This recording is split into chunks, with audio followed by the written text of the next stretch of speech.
La comida casera tiene, en todas las culturas y con sus particularidades, un valor especial.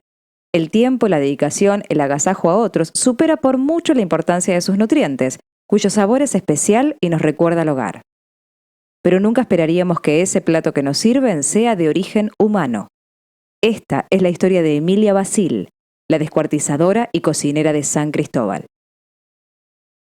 Para la realización de este video nos serviremos, a raíz de la escasez de documentos de la época, de imágenes del 5º capítulo de Mujeres Asesinas titulado Emilia Basile, cocinera, escrito por Marisa Greenstein, dirigido por Daniel Barone y protagonizado por Cristina Vanegas junto con Norman Brisky y Patricio Contreras, emitido por el Canal 13 de Argentina el 16 de agosto de 2005. Sin más nada que aclarar, comencemos. Emilia Basile nació en Beirut, Líbano, en 1915 y en los años 40 viajó a Buenos Aires buscando mejores opciones de las que tenía en su país. Se instaló en una pensión cerca del puerto y allí aprendió el idioma y las costumbres locales, y colaboró en aquel lugar en la cocina, deslumbrando con el sabor de su tierra. Pero no todo era tan simple, debía conseguir un trabajo para poder pagar la pensión y fue recomendada a un frigorífico en la zona de Barracas, tarea no habitual para mujeres por la fuerza que requería para despostar las reses, pero Emilia, ya apodada la turca por su imborrable acento, aprendió de manera eficiente y sostuvo ese trabajo durante casi 2 décadas.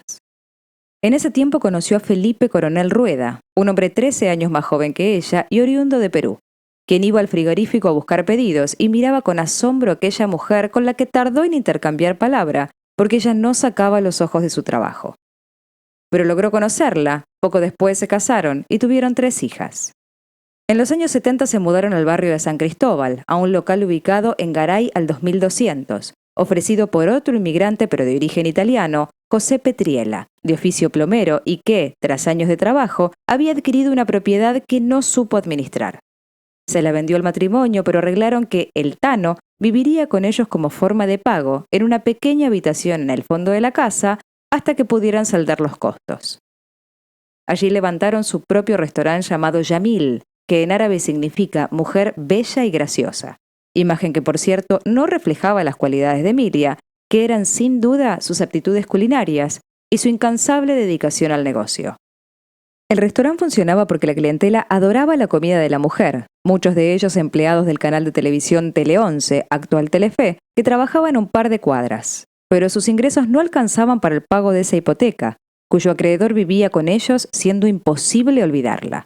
Y poco a poco, el Tano Petriella empezó a solicitar otros servicios por las noches como retribución por el atraso en los pagos. Y Emilia accedió a pasar por su habitación mientras su marido dormía a pocos metros, sin sentir atracción alguna por aquel hombre. Parecía ser la única alternativa para poder sostener su familia y un matrimonio que tampoco le interesaba del todo. Según la declaración posterior de la mujer, se habían convertido en amantes y paulatinamente Petriella empezó a presionarla durante los horarios de trabajo, la manoseaba y cuando empezó a recibir su rechazo, harta de su insistencia, amenazó en contarle a su marido y cobrarle la deuda que habían acumulado. Esa situación se convirtió en la sentencia del Tano. El 24 de marzo de 1973, Emilia comenzó el día como cualquier otro. Preparó el desayuno a su marido, quien luego se iría a trabajar como siempre. Quedaría sola con aquel hombre que no advirtió en ningún momento lo que le esperaba, seguramente por estar confiado en el poder que ejercía. Ella se dirigió ese día a su habitación con un cordón con el que lo estranguló. Muerto Petriella, Emilia lo escondió en la parte posterior del restaurante y mientras armaba el menú pensó qué hacer con el cuerpo y resolvió hacer precisamente lo que mejor sabía: descuartizar y cocinar. Al día siguiente lo despostó como las reses años antes y empezó a cocinar las partes para realizar un variado menú entre empanadas árabes, guisos y estofado, que luego vendería en su restaurante y ante el que se cree recibió más elogios de lo habitual. Trató la carne, según dijo, con mucho cuidado, hirviéndola por días para que no se notase la diferencia de textura o consistencia, y la condimentó lo suficiente para que nadie notara un sabor extraño.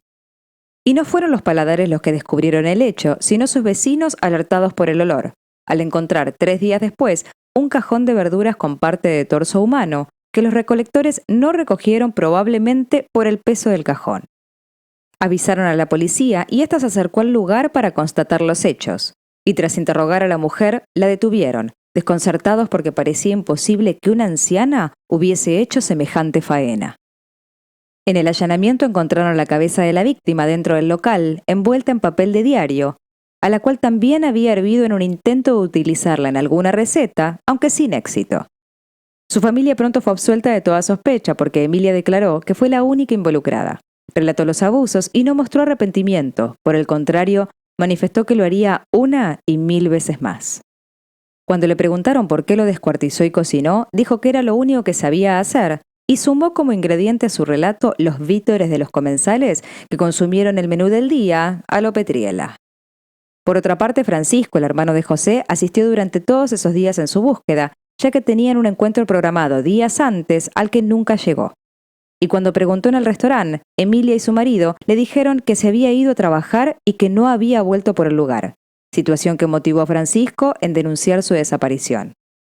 Pronto se enteraría de lo sucedido porque el crimen se esclareció el 28 de marzo de 1973 por la confesión de la mujer y el juez Jorge Sandro la condenó a 10 años en prisión por homicidio simple en la cárcel de mujeres, perdiendo con ella todo lo que había logrado, el restaurante, su casa y su familia. Pero 6 años después, en 1979, recibió la libertad condicional por buena conducta y tiempo después, la libertad total. Luego de esto no se supo más de ella, aunque algunos vecinos dicen haberla visto por el barrio. Por su parte, el restaurante Yamil y la casa fueron demolidas, y en su lugar se levantó un lavadero de autos en esa esquina. Los expertos en criminología advierten como excepciones los casos en que mujeres cometen actos de semejante brutalidad, puesto que están en desventaja por la fuerza o tamaño frente a sus agresores, optando por métodos como el envenenamiento o la sedación previa. Y a la hora de deshacerse del cuerpo no es habitual que terminen cocinándolos, y menos aún alimentando a otros. Una de esas excepciones es la historia de Emilia Basil, la descuartizadora y cocinera de San Cristóbal. Una de tantas que vemos en los diarios y nos parecen increíbles. Una de esas que nos enseñan que lo imposible está delante de nuestros ojos.